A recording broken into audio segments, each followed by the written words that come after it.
Paper Mario Sticker Star is worse than The Rise of Skywalker. Judging by the title, you might be thinking that I'm overly nostalgic for Thousand Year Door, and I'm salty that Sticker Star just isn't that game again. If that's the case, you wanna know what my first Paper Mario was?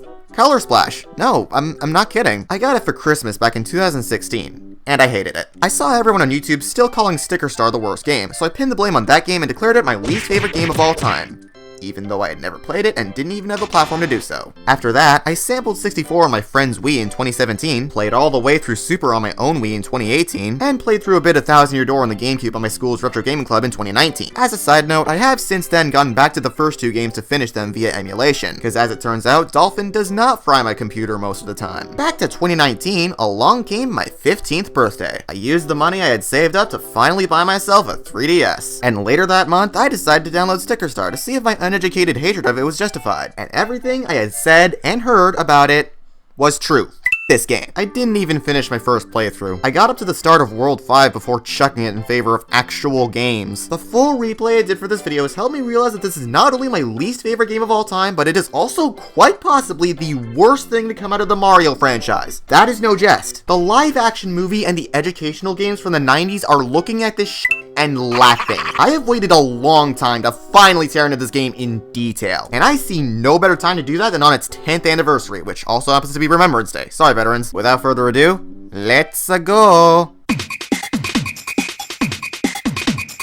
Mario's first RPG released in 1996 for the SNES, titled Super Mario RPG: Legend of the Seven Stars. Developed by Squaresoft, the Final Fantasy devs, it breathed new life onto the world of Mario. It was a big hit, and left plenty of room open for a sequel. Unfortunately, due to the N64's use of cartridges, Square left Nintendo for Sony, so a sequel was unlikely. So, Nintendo turned to Intelligent Systems, the Fire Emblem devs, to see if they could develop a new Mario RPG for the N64. The result was Mario Story, or Paper Mario outside Japan. Released in 2000 in Japan and 2001 everywhere else, it was a big hit. It of course had a colorful art style, catchy music, and simple yet addicting combat, but it also made the Mushroom Kingdom feel alive. In most of the series up to that point, the kingdom was effectively just a standard obstacle course made for a video game, which it was. In Paper Mario, however, it's not just a bunch of levels, it's a world. The NPCs all have their own designs, personalities, relationships, and other quirks. There are different locales scattered across the kingdom with different races and cultures. Hell, it even managed to make Bowser feel like a legitimate threat rather than just a boss you have to beat. He comes up with an elaborate plan to capture Peach, kill Mario, and take over the kingdom, and he actually comes pretty close to succeeding. Naturally, the game's sales and critical praise led to the creation of a sequel, titled Paper Mario: The Thousand Year Door, released in 2004 for the Nintendo GameCube. It was an even bigger hit. It took everything great about its predecessor and just built upon it. The new world is vaster, the combat is more polished, each chapter is very different from the last, the locales are more creative, we meet new characters with interesting stories. Did I mention it's a comedic riot? To this day, Thousand Year Door is generally agreed upon to be one of, if not the best Mario RPG. As a side note, Alpha Dream had been developing their own series of Mario RPGs for handhelds known as Mario and Luigi. That series just isn't yet important to this video's topic, so for now, let's ignore it. Back to Paper Mario, how do you improve the series at its peak? You don't! In 2007, Super Paper Mario released for the Wii. Instead of a full-blown turn-based RPG, it was a side-scrolling puzzle platformer with vague RPG elements, quite the departure from what came before. But if the first two games worked so well, why change? Apparently Ryota Kawade, the series director at the time, just wanted to surprise fans with a new concept. If you have a wildly different concept for a series, just make a new series. Why revamp an existing one?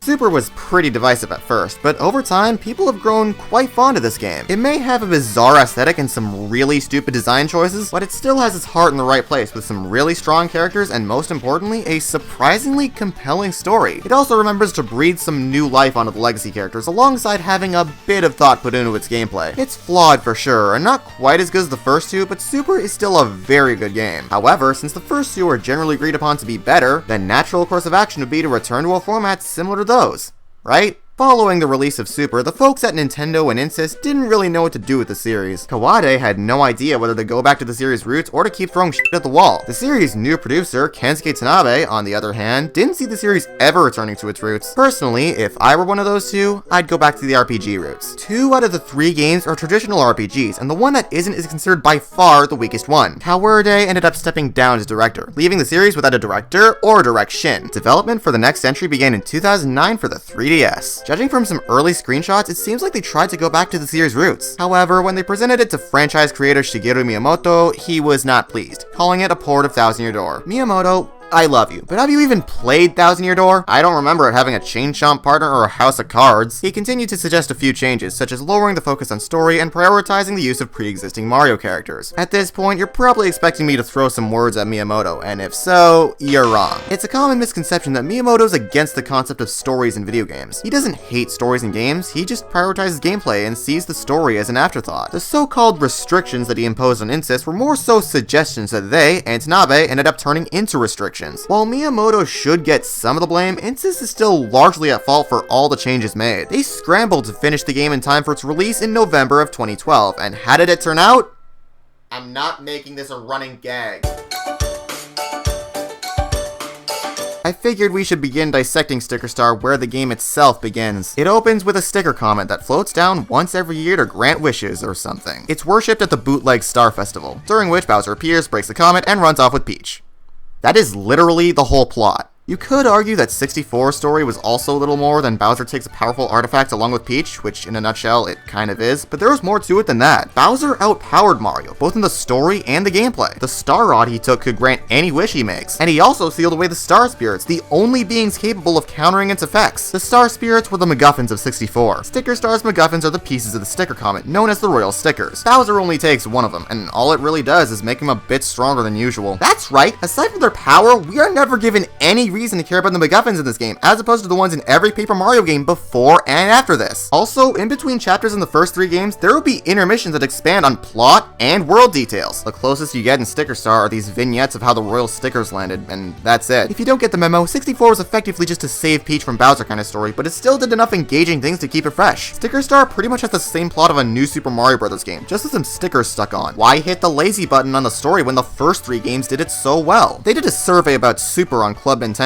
where apparently not even 1% of the voters said its story was interesting. I'm sorry, but those statistics sound really fishy. I'd maybe believe it if only around 20 to 45% of people were captivated, but really? Less than 1%? How did you know that most of the answers weren't from little kids who had never played the game and only answered for some sick rewards? Normally, if you go up to someone who's actually played Super and ask them what their favorite part of the game is, they'd almost always say the story, because that is the main thing people love about that game. Besides, deciding the entire future of a currently beloved series based on one online poll is ridiculously petty. When Miyamoto said what he said, he most likely meant to remain light on plot elements rather than cutting them out entirely. If you want people to see your game through to the end, you need to give them a reason to keep going, especially if the game is long. The journey should be just as, if not more important than the destination. Only having a boss at the end works well enough for 3-hour platformers, but not 15-hour RPGs. I'm not asking for Mario to have the kind of story you'd see in a Xeno game. I just want something at least a bit more interesting than Bowser taking Peach for the upteenth time. And don't you dare give me the complexity excuse either. Super's story may have been slightly complex, but the stories of the first 2 games were pretty easy to understand. Well, if you're not going to write an actual story, the least you could do is focus on another area. Being so light on actual story, most of 64's plot elements came from its world building. Each chapter featured a vastly different set piece, all with different scenarios and residents. Said residents have different races, ages, genders, and other things, making them stand out. The locales were mostly built up from environments we've seen in the franchise before, but they have so much life that they still feel fresh. The following 2 games went even further with giving their worlds life. I'd be lying if I said that Sticker Star's world had even a fraction of the life seen in that of the previous games. Notice how all the NPCs are generic red toads? In terms of NPCs, that's pretty much all you get. According to Tanabe, toads are the only allied NPCs they could have gone with, which is a big fat lie. In addition to toads, you got bunnies, piantas, nokis, mice, lumas, monkeys, penguins, and so much more. The first 2 games also featured some longtime enemies who didn't fight under Bowser's banner. Remember how a lot of the toads had different designs showing their ages, genders, and professions? That's all gone. Most of the toads in Sticker Star are just the default red ones. What's with the sudden limitations when the creativity worked wonders before? Well, according to director Taro Kudo, all you need to make NPCs unique is some dialogue.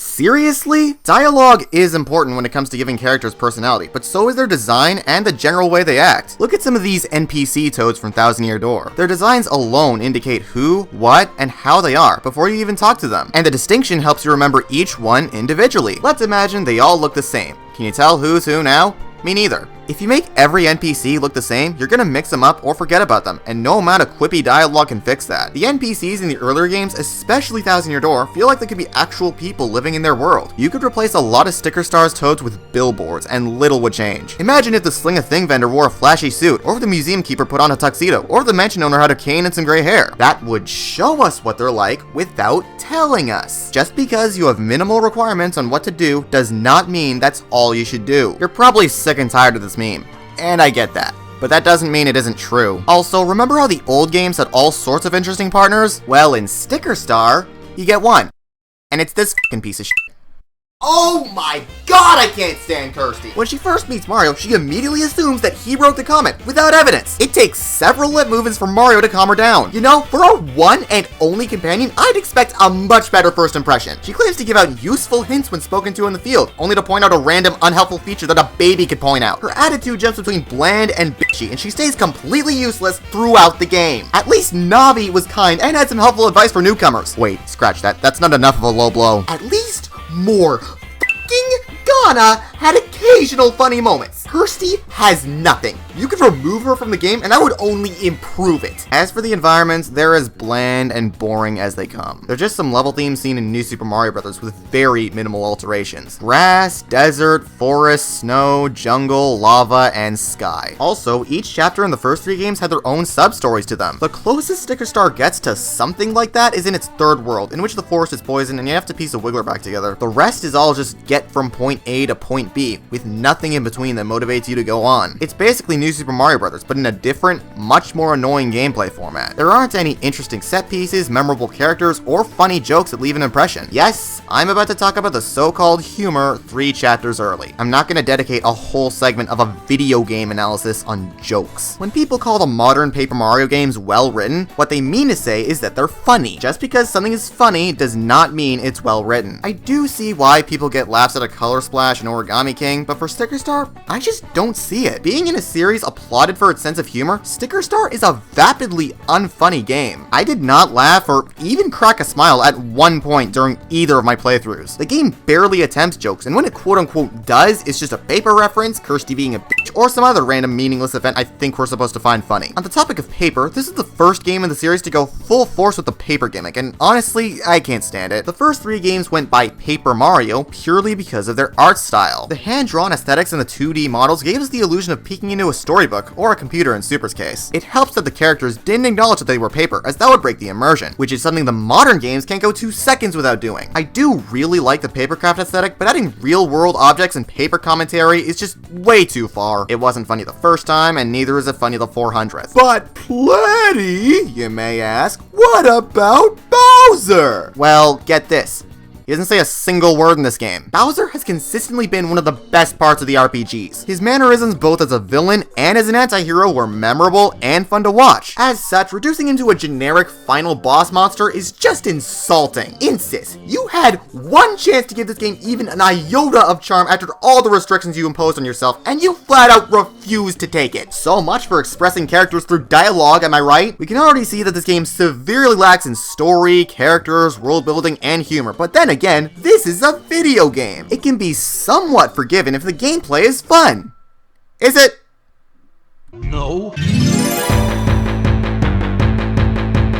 Role-playing games have a long history. They began their existence through pencils and paper, with games like Dungeons & Dragons. RPGs made their way over to the video game format in a similar style during the medium's rise in the 70s and 80s. Due to the limited hardware of the times, an ambitious genre could only be presented in a more simulated format, with battles being a turn-based system completely closed off from the overworld. Since you can't really get better at using a menu, they provide a method of getting stronger through fighting via experience points and leveling up. The more you fight, the stronger you get. Technological advances led to the dawns of real-time and action RPGs, among other subgenres, but traditional turn-based RPGs still live on to this day. With all that said, how does turn-based combat typically work? You generally have several commands: attack, cast magic, or use an item. Attacking doesn't usually do much damage, but you can do it as many times as you want without depleting anything. But what if you wanted to kill the enemies faster, or infect them, or heal yourself? Simple, you use magic. It's super effective, but it also costs a few mana points, which you don't have an endless supply of. If you're all out of MP, just use an item, but you only have so many of those too, so be careful. Either you slog through battles with just the attack command to save on resources, or you strategize and or blaze through battles while using up mana points and items in the process. The prior RPGs, aside from Super, all understood this. Either take your time and save your energy, or wipe the floor with the enemies at the cost of flower points. The action commands for each attack were unique and made them stand out further from one another. Your partner could also attack, leading to some extra strategy. As is the case with most RPGs, you are rewarded with experience points upon victory, leading to permanent stat increases that encourage you to fight more. Sticker Star is the polar opposite. Imagine 64's combat if you removed every single command except for using an item and running away,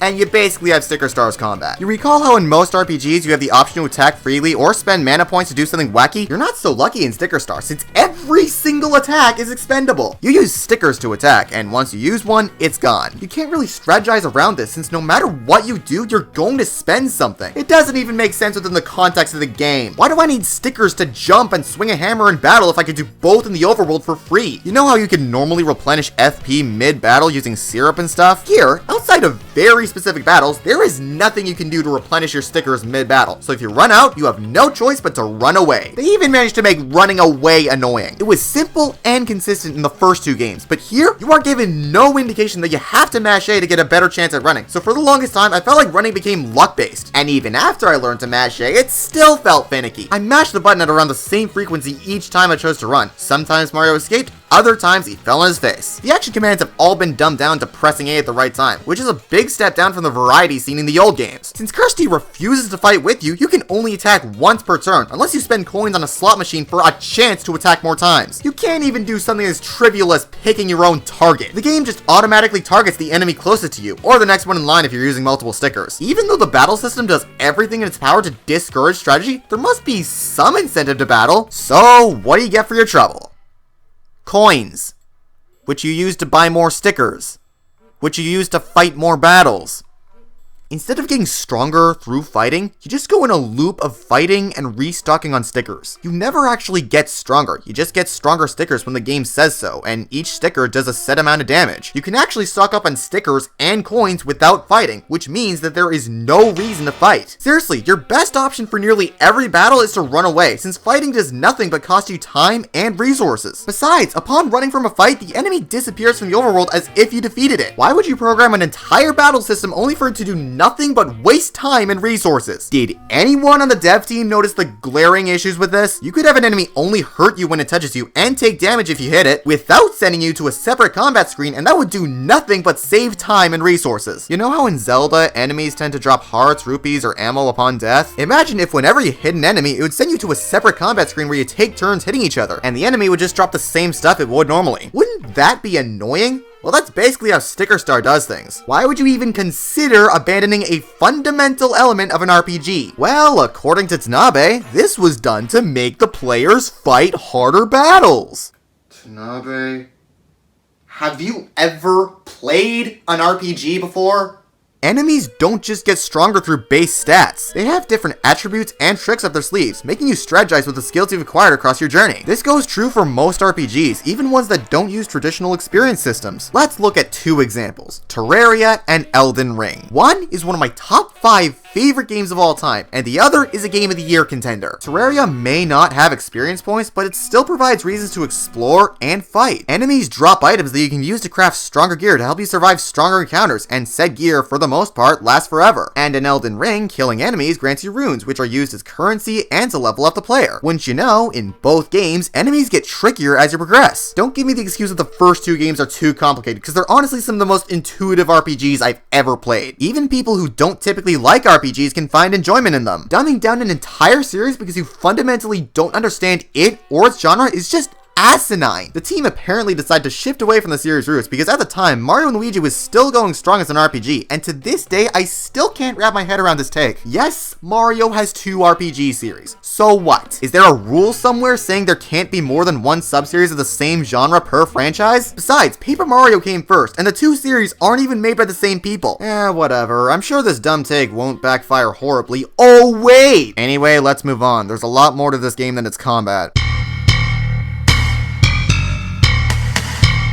On the surface, the base overworld gameplay doesn't seem to be that different from how it was in 64 and Thousand Year Door. However, those games were full of creative puzzles that took advantage of their mechanics, such as the partners. Since Sticker Star has no partners of value, it does something way different and way worse. At various points in the overworld, you will come across things. Real-world objects which can be turned into stickers in Deckelberg. All of them can be used in battle, though some of them are also used in the overworld to advance the game. Yeah, I forgot to mention that via paperizing, stickers can also be used in the overworld. Anyway, here's how the quote-unquote puzzles involving the things work. You're blocked off, so you paperize and notice a big mark. You put in a thing sticker, it does its thing, and you can now move on. That's basically 90% of the puzzles in this game. Sound lame already? Well, it gets worse. You're barely given any indication of what thing to use or where it is. It could be in this level or world, or it could be in some place far away. When you approach one of these big marks, the game likely expects you to already have the correct thing sticker on you. But if you don't, good friggin' luck finding it. After heading back around the world to locate the thing, you still need to go back to Deckelberg to turn it into a sticker. Then you can go back through the level you were previously to use it. Does that process sound drawn out and tedious to you? Well, that's how it is every time. Sure, you could pay a fortune in Deckelberg to get back things you've already found before, but it's a steep price. Also, as is the case in battle, stickers are consumed upon use in the field, so if you use the wrong sticker, you just waste it. As Cherry5 said, it's a puzzle where every piece is the same shape and size, and only one of them is the correct solution. And if you're wrong, you lose that puzzle piece,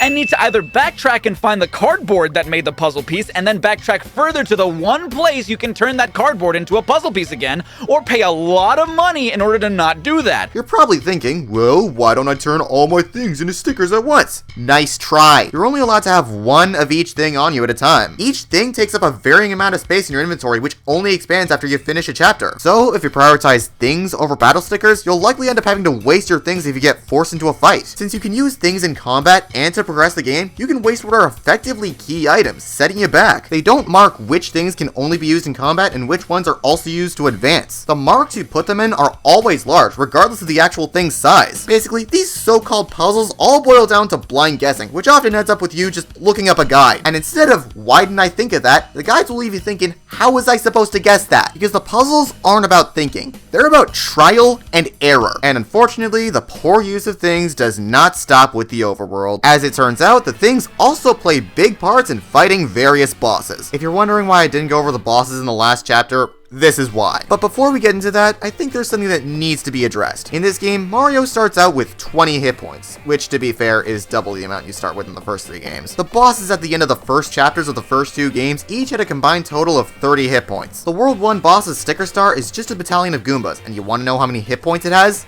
90! Which is almost as many as 64's final boss. Despite that, if you carefully manage your stickers and miss time as few A-presses as possible, you should come out on top. Only for Kirsty to tell you that you could have used a lot less stickers by using a certain super effective one. First, why would that matter? We used a lot of stickers, sure, but what matters is that we won. Second, do you think it would have been wiser to inform me of this before the fight, not after? You would avoid making us feel guilty for not playing how the game wants. The sticker Kirsty's referring to is the scissors, which, to maximize effectiveness, you have to use at a certain time. If you use them at any other point, they won't do much. But if you do use them at the right time, you're basically guaranteed to win. However, even if you don't use the scissors, Mega Sparkle Goomba isn't too hard. The World 2 boss, Tower Power Pokey, is a whole different story. It has a whopping 300 hit points, which is double the amount of Thousand Year Door's final boss. You need the baseball bat to knock it down, which is pretty easy to miss in 2-3. Kirsty doesn't even give you a hint as to what you need until you run away and come back, and there's a good chance you'll already have the bat sticker on your second fight. If you wait till the Pokey reaches max height and then swing the bat, it'll do a buttload of damage and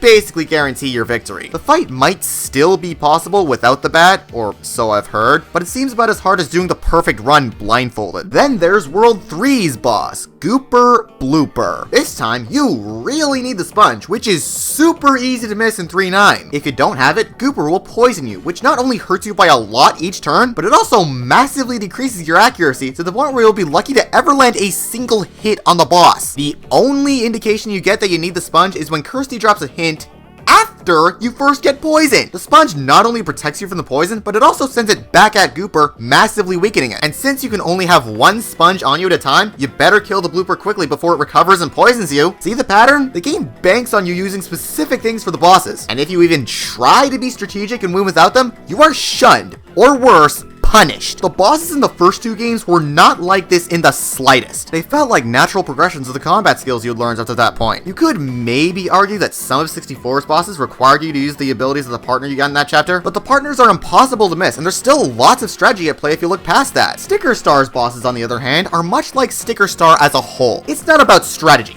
It's about having the right thing at the right time. I am genuinely baffled that Nintendo didn't notice all the glaring issues with this game, especially given their quality control. Did anyone playtest this game and work out how fundamentally flawed it is? Clearly they did, because if they didn't, the game would be a buggy mess, which it isn't. At least some unpolished games like Sonic 06 could be a bit of fun if you patch the bugs, smooth out the controls, and redesign some levels. No matter how much dev time or patching it would take, I don't see Sticker Star's gameplay formula ever being even the slightest bit fun. I've already gone over most of the main reasons why this game is so reviled, but I'm not gonna stop there. Anyway, since I've gotten the main issues with the gameplay out of the way, I guess we should go through the full game to pick apart anything I couldn't talk about thus far.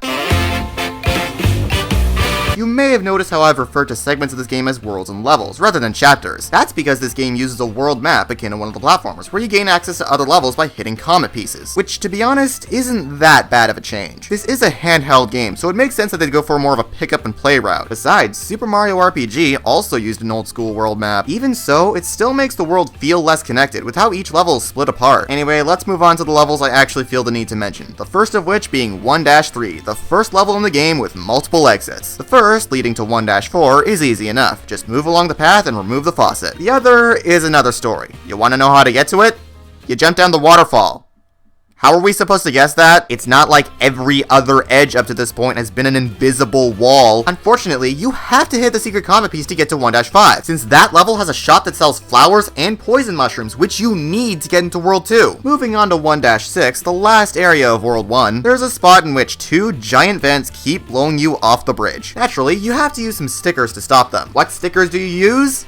Any stickers you want. Up to this point, you've been taught that if you use the wrong sticker when you paperize, you lose that sticker and must try again. Real fair, game. Moving on to World 2, 2-3 is a bitch to navigate. It's basically a maze where you can't turn back, and if you make a single wrong turn, you have to start over from the beginning. And by the time you get back to the start, you've probably already forgotten where you dropped from. You also need to wander around the catacombs in the back to get to the exits, which are hard to keep track of. Let's skip ahead to World 2's final area, 2-5, in which you need to collect 3 tablet pieces to open the stadium. The first is easy enough. You just gotta go to 2-2 and slap Kamek with some flip-flops. The next one is in 2-4, which is under a sandstorm. This is the first time in the game where Kirsty's advice is actually helpful. Hell, it's pretty much the only way to get by without resorting to YouTube. Notice how all but 2 of this game's areas are numbered in some way? As such, you're intended to do the levels in that order. Anyway, Kirsty tells you to go to Surfshine Harbor, which is not numbered or even part of World 2. In the first 2 games, you could easily pick up on context clues instead of relying on your tablet partner. Kirsty's advice is less of a hint and more of a direction. There's a slim chance you've been to the harbor at this point, since not only is it not numbered, but you've also had no reason to go there up until now. If you're basically forced to use a guide, your game is not well designed. The third and final tablet piece is in 2-1. Want to know how to get to it?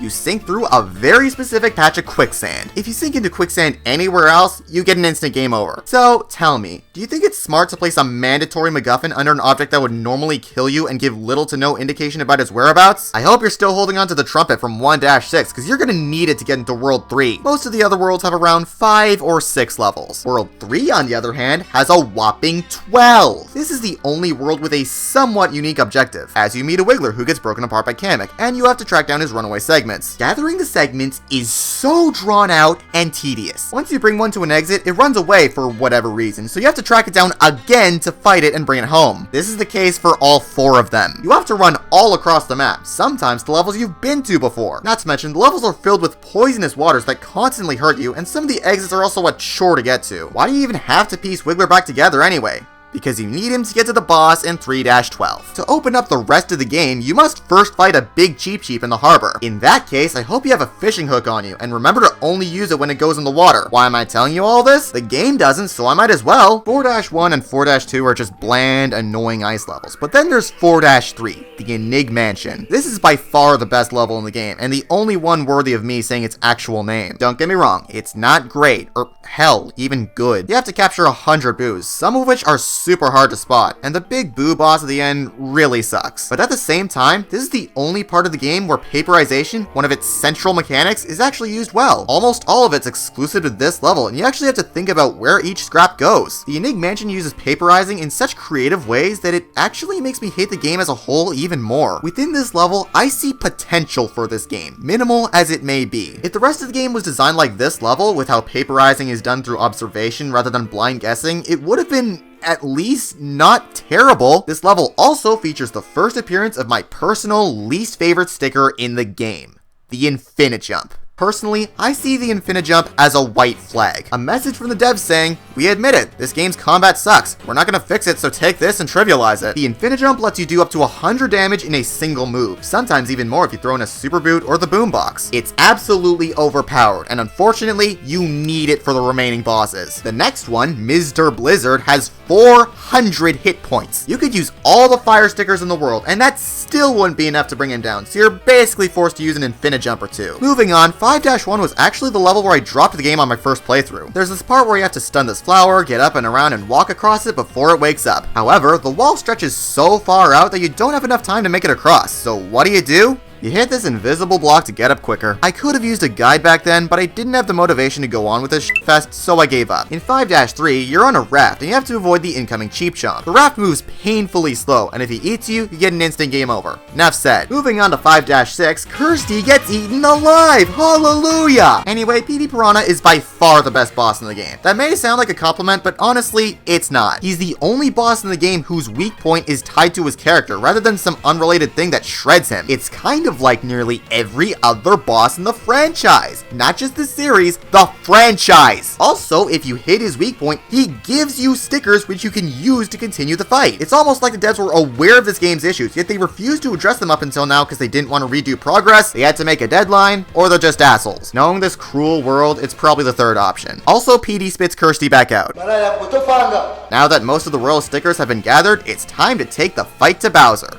whose castle floats up in the sky. How do you get up to the sky? You go back to 3-3 to find out that Wiggler has evolved into Flutter, who gives you a ride to Bowser's castle. I'm sorry, but how are we supposed to guess that? I know his species is based off the caterpillar, but were we ever given any indication that he would grow wings and fly? His house is a place the average player would never even consider going to at this point in the game, unless they somehow missed the things there. Anyway, the last fight with Bowser Jr. can only be won with Tails, which the game flat out gives you during the fight. Okay, the devs have to have been aware of this game's problems by this point. Either that, or they just really wanted it to end. Not that I blame them. And with that, we have finally reached Bowser's castle. But before we face off with the Koopa King, we have some other matters to take care of. Yep, I'm going the extra mile to talk about the extra stuff. What has my life come to? In Deckelberg, there exists a museum in which you gather and place every single sticker in the game. The 96 battle stickers and the 64 things. The game does a piss poor job at indicating the museum's location and even existence. Seriously, I actually had no idea the museum was a thing throughout my first playthrough. I only became aware of its existence as well as how to get to it by watching Chugga Conroy and Proton John's live streams. How do you get there? You paperize and peel away the fountain to save the museum's owner. The only indication you get on this lies with the toad falling beneath the floor when the town gets rolled out. It's easy to miss and can be played off as a joke. To be fair, it is entirely optional. You can actually go through the whole game without ever unlocking the museum. However, if you unlock it late into the game, it can make finding all the stickers that much more annoying, especially if you're a completionist. Good thing I actually knew how to get to the museum and unlocked it early on during my replay. Let's move on to the part where we actually gather the stickers, starting with the battle stickers. Each tier takes up its own slot: worn out, vanilla, shiny, flashy, big shiny, and mega flash. Keeping track of which stickers you already have and don't have can be pretty aggravating, especially since there are 96 of these bad boys. Most of them aren't too hard to get, but some of them can be quite the hassle. Let's run through some examples, shall we? You have to go through 5-3, an already painful level, at least twice to get the big shiny and mega flash Infinijumps, since each one resides at a different exit. The big 1-up and its shiny counterpart can both be found in 4-2. You get them by collecting 100 coins on each of the ice slopes. Just how is anyone supposed to figure that out? I get that it's a reference to how collecting 100 coins in a mainline game would get you an extra life, but do you really expect someone to crawl up a slippery slope dodging hooligans until they get 100 coins? This process is absurdly tedious. It takes forever to get 100 coins. Sure, 5 coins sometimes show up, but only if you collect multiple coins in a row, which is not easy to do with ice physics and cooligans in the way. There are also the matters of certain stickers only being available in certain shops, stickers that require you to put their lower tier counterparts in invisible blocks to get them, and stickers that are only dropped by certain enemies. That's enough regarding the battle stickers. I think it's time I cover the things. You know how the battle stickers are mostly easy to find and don't tend to take up too much space in your inventory? With the things, you aren't so lucky. Again, you can only have one unique thing on you at a time, and you must convert each to a sticker one by one until you run out of space. Since the things each take up varying amounts of space, you'll need to do this several times. To even get the things, you either have to go back through the levels they're found in, or pay a fortune to get them in Deckelberg. 28 out of the 64 things are locked behind secret door outlines, and the secret door stickers used to open them cost 80 coins each, which means that you need at least 2,240 coins just to get all the things. I spent a lot of time on the minecart ride in 4-6 just to get all that dough. With or without the doors, the things can be pretty tedious to find, especially without a guide. In 5-1, for instance, there's a hard to see path behind a tree that leads to the toy bat. How anyone is supposed to notice the path is beyond me. Also in 5-1, if you jump into this grass patch and walk a little to the left, you will come across the powder puff. How on earth are we supposed to figure that out? The grass looks like a solid wall, which it would normally be most of the time. Why am I even rambling so much about optional content? Well, as it turns out, there are rewards for gathering all the things in battle stickers. What do you get for finding all the battle stickers? An enemy gallery, which you need to pay a coin to even use, which you have to manually cycle through, which is on a time limit, forcing you to pay another coin. That's a rather anticlimactic reward, but it's okay. I'm sure the reward for getting all the things will make up for it. What is it? A sound test, which only includes 29 songs, not even a third of this game's soundtrack. Even though I knew these so-called rewards were coming, never in my life have I been more pissed off playing a video game than when I got these sorry excuses for rewards. I've already gone on record saying how this game was designed in such a broken way that I refuse to believe anyone let it slide. But we've reached a point where it feels like the game is outright mocking the player. You have fought these enemies. You have heard these songs. You just busted your ass finding every sticker in the game, only for your rewards to be dollar store versions of things you've already done. You're probably thinking, yeah, it's better than no reward, but honestly, I would have actually preferred no reward. A lack of a completion reward could indicate that the developers didn't expect us to do everything and that the game was not designed with completionists in mind. But with these, nah, they expected us to fall for this trap. At least Sunshine and Odyssey's postcards and New Soup 2's gold statues were somewhat new. I mean, you never see them till they show up. And if you are even thinking of saying, but it's a journey that counts, have you been paying even the slightest iota of attention? Even looking past all the points I could repeat, think about it. What did you gain by doing this? You didn't gain any coins, special stickers, HP up hearts, nothing. At least individual side quests in games like Zelda and Xenoblade could lend you useful rewards like heart containers and experience points. The least they could have done was make Toads visit the museum as you fill it up, but they didn't even do that. All this museum does is waste your time and resources. Side note, there are also these flags in Deckelberg that lower upon you completing various challenges. It is just that the challenges are so ludicrous and the rest of the game is already so draining that I just didn't bother with any of them. I know I still mark the game as completed on my backlog, but I don't care. I just want to finish this analysis so I never have to think about this game again. We've already learned that this game takes a huge shit on everything Paper Mario once stood for, on top of having fundamentally broken game design and downright insulting completion rewards. I'm pretty sure that's everything. I mean, there's no way the final boss is bad enough to warrant its own chapter, right? You gotta be fucking kidding me.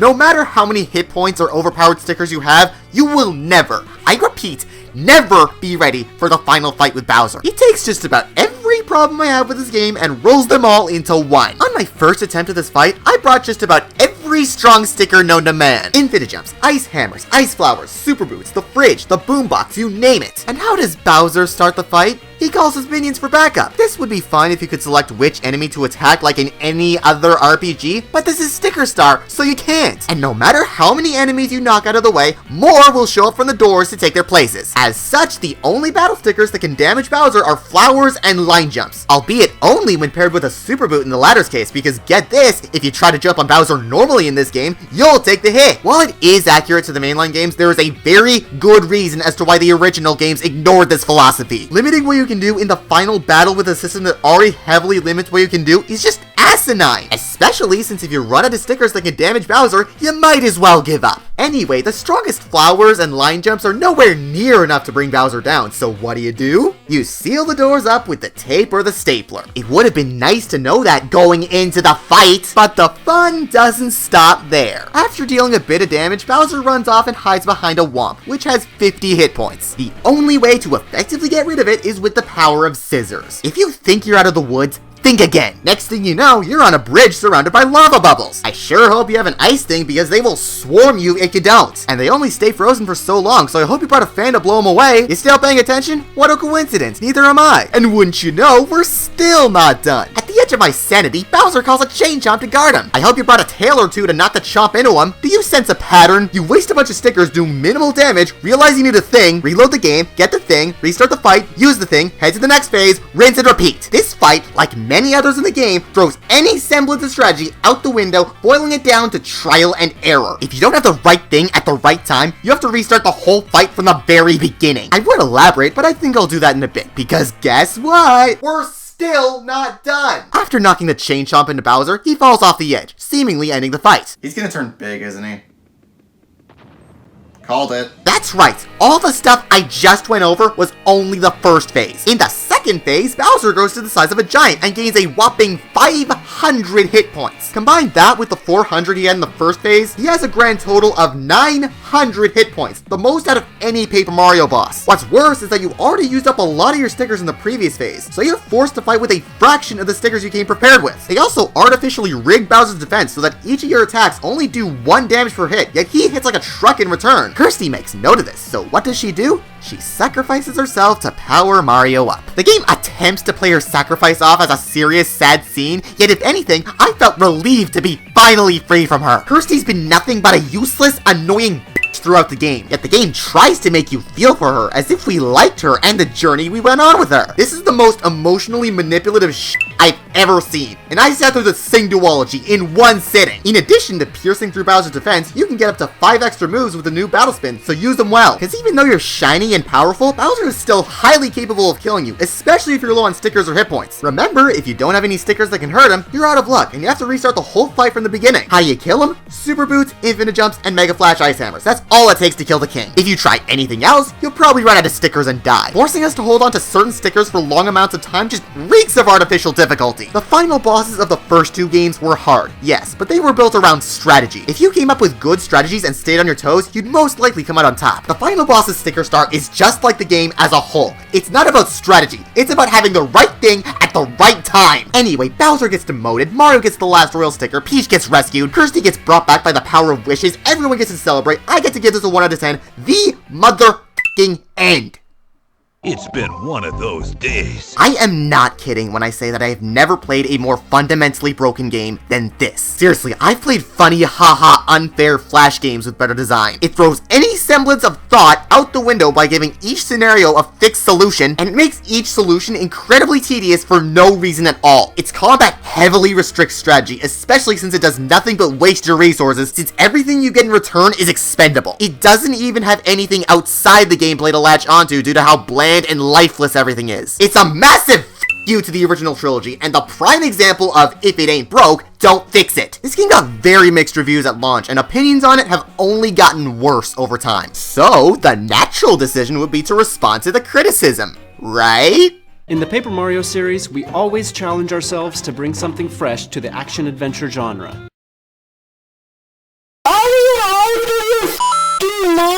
Instead of being intelligent and listening to fans, Intelligent Systems reused Sticker Star's formula for Paper Mario Color Splash on the Wii U. The only thing they did to quote-unquote fix it was adding a toad that drops hints on what things you need. If your gameplay format is so fundamentally broken that the only way you can improve it is through hand-holding, maybe the format shouldn't be used in the first place. I mean, you could also increase your maximum paint by fighting, but there's so much paint in the game that you're rarely ever in fear of running out. Because of these minimal improvements, Color Splash was well received among critics and even among some fans. To be fair, Color Splash is a step up from Sticker Star. Its world is more interesting, its companion is much more likable, and there are a handful of funny moments. But just because because something is better than complete garbage doesn't mean it's good. The combat is still annoying, you still have to wander around the whole map for singular objectives, Hammock and Shy Bandits now randomly show up to ruin your day, and all in all, Color Splash is a dumpster fire. Which is why I am super glad they abandoned Sticker Star's formula completely in the next installment, Paper Mario: The Origami King for Nintendo Switch. That's gotta indicate that the game is really good. Now, I know a lot of people really like Origami King, and that's fine, but I personally couldn't stand it. With that said, I don't think it's terrible. It has some good characters, good visuals, and a godlike soundtrack. Seriously, Origami King's soundtrack has no reason to go as hard as it does. But at the same time, the game takes forever to stop holding your hand, and as such, the pacing gets painfully slow a lot of the time. The combat is unique, I'll give it that, but it's still drawn out, repetitive, and pretty useless given how plentiful coins are outside battles. The whole thing just felt like a dollar store Legend of Zelda game to me. What really pisses me off about these games, however, is that they're still under the restrictions Sticker Star was imposed with. With Color Splash and especially Origami King, Insys appears to be trying as hard as they can to work around the restrictions that the higher-ups still stubbornly uphold. Hey Tanabe, if you want to create a new experience with each installment, can you not restrict yourself to only using pre-existing characters and worlds? The creative new lands and characters and spins on old ones, which you are openly against for whatever reason, are a big part of why the original trilogy was so beloved in the first place. On top of that, they were also captivating, accessible, well-designed, and above all else, fun. None of which can be said about Sticker Star. If there's anything worse than a bad piece of media, it's a worthless one. One that has zero reason to be experienced, and those who do suffer nothing but misery. If you look at Sticker Star as just a standalone game, it's already abysmal. At best, the gameplay is mindlessly set up and incredibly unfun. And at worst, it pulls off every stunt in the book to actively piss off the player at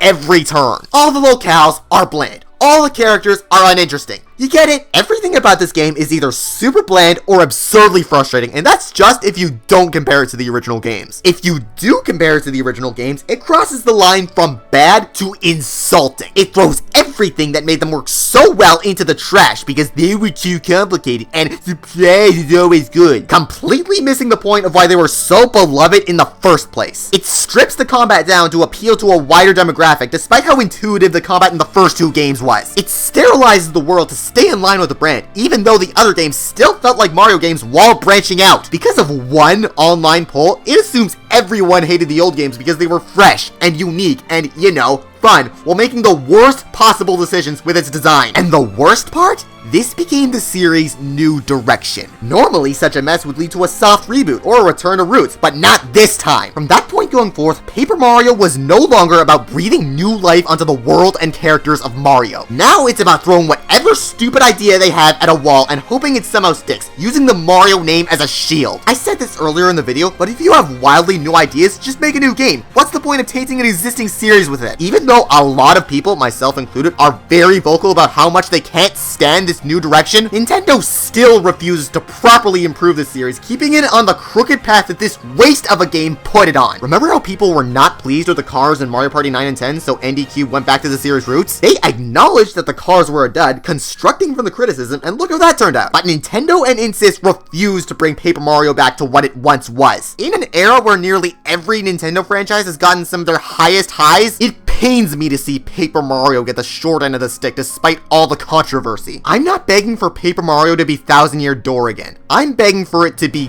good again. You may come up with whatever insane idea you like, but you must always remember two things. First, execution is everything. A good idea will not get you far if you fumble it. Second, no matter how far you've come, never forget your roots. It's possible you could stray too far from or even go directly against what the series once stood for, which, surprise surprise, is exactly what Sticker Star does. Simply put, Paper Mario Sticker Star is everything a sequel shouldn't be. It takes a huge shit all over the series, dumps everything down, goes out of its way to frustrate and insult the players, isn't even remotely good on its own merits, and worst of all, set the new standard for the series despite destroying everything about it. For all of these reasons, I have absolutely no issues calling Sticker Star my least favorite game of all time. Come what may with the Illumination movie, but there is no way it could possibly be worse than this pathetic excuse of a video game.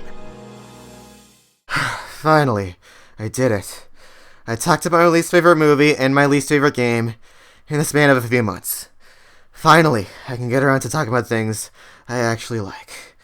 Now, If you excuse me, I'm gonna go scream into the void for a few months. See ya.